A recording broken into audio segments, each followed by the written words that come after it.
What's up, y'all? Trinity here. So I wanted to just start chronicling my med school journey. I remember how hard this was for me when I was going through this and how much I really wish I had other people to look at and know what they did. So I wanted to talk to y'all a little bit today about how I scored a 513 on my MCAT.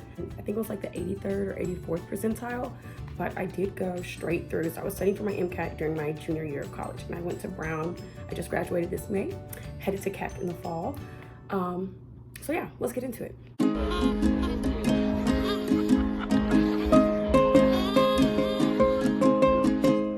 Okay, my first big point would be to plan out a study schedule, especially if you're still an undergrad or if you're working at the time to where you have commitments during the day and you know you don't just have all luxury of time to study for your MCAT. It's going to be really important to plan out like a 3 to 6 month schedule is what's typically recommended.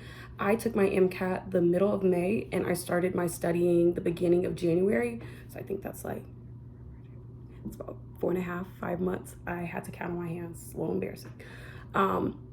And I would say try to like block it out to where you'll spend this amount of time on content and then you'll spend this amount of time practicing more heavily with the practice exams and the question banks. As y'all probably know, there's 4 sections to the MCAT. You have BB, Biological and Biochemical Foundations, CP, Chemistry and Physical Foundations. You have the psych section, and then you have CARS, which is critical analysis and reasoning skills, which is basically kind of reading comprehension. When you're planning out your study schedule, you want to make sure you're touching on each of these 4 sections in every time frame. So each week you'd want to do some work in each of them versus doing the first week biology, second week psych. You want to make sure you're practicing each skill so what you're learning is staying fresh in your head and you don't forget as you're doing other things. And then that helps you build up and kind of see more of progress. As you plan out your study schedule, you want to determine what study resources you're going to use. So for example, I use the Kaplan study books. I had a friend who had some that they used to study, so I was fortunate enough to be gifted a used copy. They can be really expensive.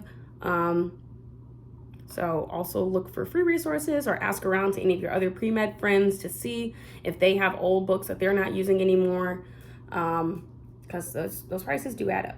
So I used the Kaplan books as my studying, and then I had a binder of notes that I would take from the Kaplan review books, whether it was old lessons I didn't know or the new lessons I was teaching myself. I wanted to write it all out myself, rephrase it, which I think has been shown to help you remember information better when you put it into your own words. And then when I'd go back and study, I would try to study my notes more than the book. So I only use the book for like the first set of note taking before I just study my own notes. I was taking biochem the same time I was studying for my MCAT, which I actually found helpful and made the information a little bit easier for me to learn. But with me studying for the MCAT, I did have to go at a little bit faster of a pace than what my class was going. So there were a couple lessons that I was essentially trying to teach myself. And I waited until I was maybe 4 weeks into my content studying to do that. I did more of the things that I knew and forgotten first, and then shifted gears to things that were more recent or I needed to teach myself. So I talked a little bit earlier about how I use the Kaplan study books as my main study resource. That is something else that you want to determine, again, at a kind of individual level, but you do want to have something that you are studying as content review mainly, but then also having resources that have practice exams or question banks. I do strongly recommend the AAMC question banks that they sell because that gets you the most familiar with how questions will be worded on the MCAT. My actual MCAT had questions fairly similar to what was on the question bank, to where I could distinctly think of those questions while I was in the process of taking the test. So for me, it definitely paid off. I think a lot of people have similar experiences. There's also a lot of free resources online. I don't know if you guys remember, what is the name of it? I'm blanking on the name. Okay. I'm sure you guys remember Khan Academy from like middle school and high school, using that as a resource. I relied on that very heavily, especially when I was learning physics in high school. But Khan Academy actually has MCAT prep too, and they have something for, I want to say every section but CARS. So if, again, MCAT prep can get very expensive between study resources or having a tutor, the exam itself. So finding free resources is definitely something I recommend, and there are a lot online if you just take the time to look for it. Khan Academy, I spent a lot of time doing that when I was going through my main content heavy section, which was the first 2 months.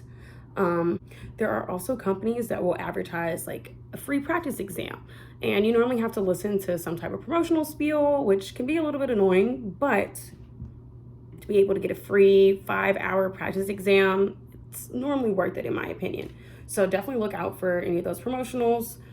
Check online to see if you can find some, even if it's from smaller companies. I know Princeton Review, Kaplan are the big companies people think of for MCAT prep, but there also are some smaller ones. I used a smaller company based out of Colorado, and I was really happy with my experience.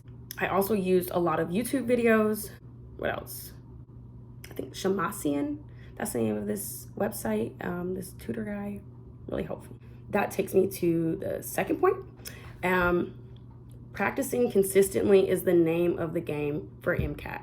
You want to be practicing really and truly 6 days out of the week. It's important to have that one rest day, but 6 days, 2 to 3 hours each day, if you can allot that. I know with employment, it can be really hard to find that time. It is a season of sacrifice, sadly. There were quite a few social things I had to say no to when I was studying for my MCAT, just because, again, the more consistent you are, the better your result will turn out to be. Now, with that, one thing about it is that your growth is not linear. I would say between month 1 and month 3 of me studying, my practice score stayed the same or went up 1 or 2 points. So the growth you're having might not be reflected, but you have to just trust the process, because by the time you get to the end of it, all of that work will pay off and your score will have increased. Also want to add another important point, that you will never feel like you know all of the content. So if you try to wait for that point to start taking practice exams, you're just never going to take practice exams. With how much volume of information there is on this exam, it's just impossible for one brain to know all of it. Remove that unrealistic expectation if you have that, and just allow yourself to take practice exams. Don't get frustrated as you go through the answers and you feel like you're making mistakes. Building your endurance also makes it so much easier. So content is really just half of the game. Being able to understand the way they phrase questions, having a system of like process of elimination if you're kind of confused, and then practicing just your mental endurance to where you can sit at a computer screen for 6 hours and not feel burnt out really helps. Because if you know everything you need to, but then you get to the exam and you've never tried sitting for 6 hours to take it, things are probably not going to go in your favor. I hate to be the one to say it, but like content really is only half of it. My practice exam I took the week of the actual MCAT, I had gotten a 506, which was one of my highest practice exams. But then the actual day of the MCAT, I got a 513. So that is slightly uncommon, but it's by no means unheard of. But the short time frame close to the exam, seeing a big jump in your score is very common. So that goes back to just trusting the process and knowing that the work you put in will yield some results, even if you're not seeing it in the practice exam you just took. You know yourself better than anybody else does, so you have to figure out what's best for you. I chose to have an MCAT tutor that I met with once a week, and I would do my practice test, I do my content studying by myself, and then I would come with specific questions and ask him, like, can you explain this concept to me? Or I really didn't understand how they got this answer for, mainly it was the cars section I came with. I don't understand how they got this answer. But coming with specific questions was the way I worked best, but I know some people prefer to be in classes or study as a group, and then you guys could kind of collaborate and talk through different topics. So determine what works best for you, but be consistent in whatever that is. So as you're studying, especially those first 2 months or so, try to practice studying for those 2-hour blocks or 3-hour blocks without taking breaks. I would leave my phone in my room and go study in my apartment lounge or go to the library or something, which if you're walking somewhere, maybe bring your phone for safety reasons, but put it away or put it on do not disturb while you're studying. That way you can get into the habit of just focusing on material for extended blocks of time.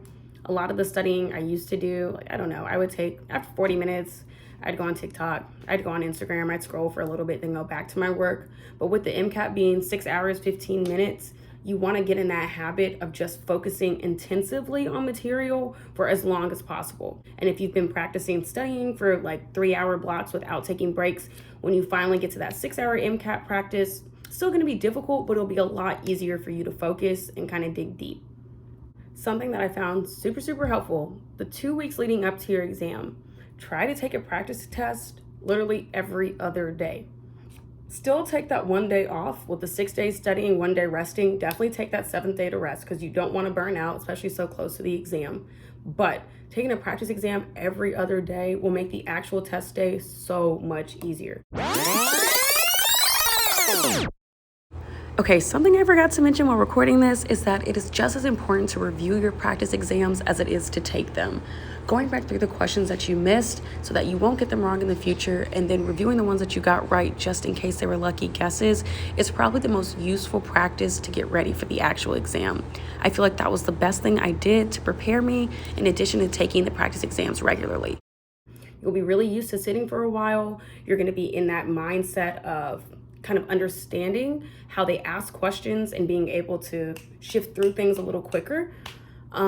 You'll also have questions on the actual test to where you can recall taking practice questions, either similar in content or similar in phrasing, where it'll make it so much easier because it's just fresh in your mind. So if you take anything from this video, do your practice exams a lot those 2 weeks before, but take the day off before your exam to just rest.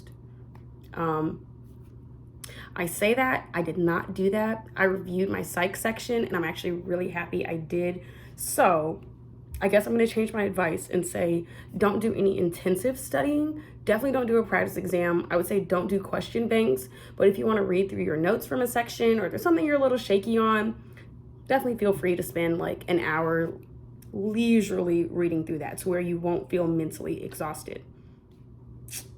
Like and subscribe for more. I'm going to talk a little bit more about my MCAT journey, the med school application cycle, and what med school is like once I start in the fall.